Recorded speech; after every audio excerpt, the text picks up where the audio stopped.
Hi everyone, welcome back to another video on logarithms, and in today's video I will go over all the properties of log and some practice questions as usual. So to start, here are the 4 golden properties of log, or the 4 most commonly used ones at least. First we have log base b of x times y equals to log base b of x plus log base b of y. Second, we have log base b of x over y equals to log base b of x minus log base b of y. Third, we have log base b of x to the power of y equals to y times log base b of x.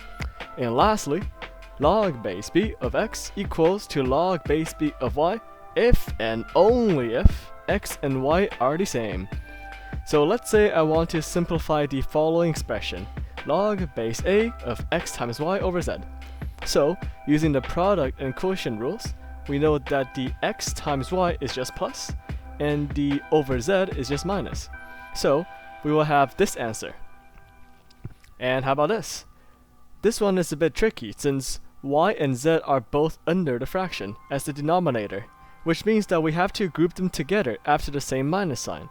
So, the answer will look like this, which then simplifies to this. And how about this?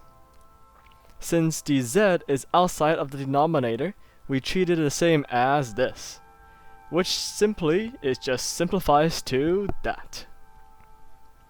And now let's look at the power rule and take this question. Don't be intimidated by the large numbers. All we have to do is follow the rule and drag the exponent to in front of the expression, giving us this. Alright, time for some practice questions.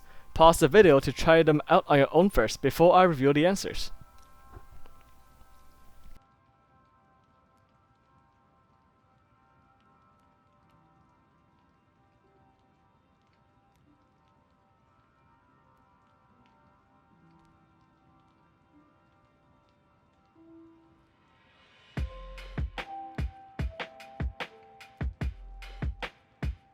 As we all know, math is full of algebra no matter where you go. So naturally, we can solve for x with logarithms as well.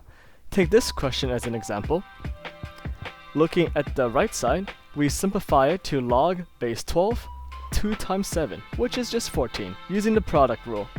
Then, we will finally use the last property, which essentially tells us that if the bases of the log on both sides are the same, then we can just simply cancel them out.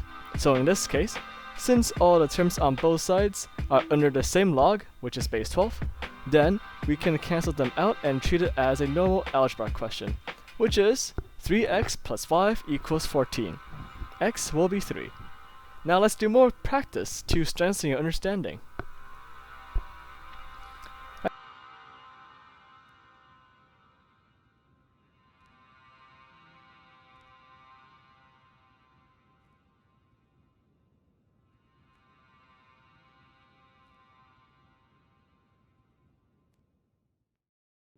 Hey, thank you everyone for sticking to the end, and I hope that y'all found this helpful. Remember to keep practicing more practice questions, and I will assure you that you are a lot smarter at math than you think.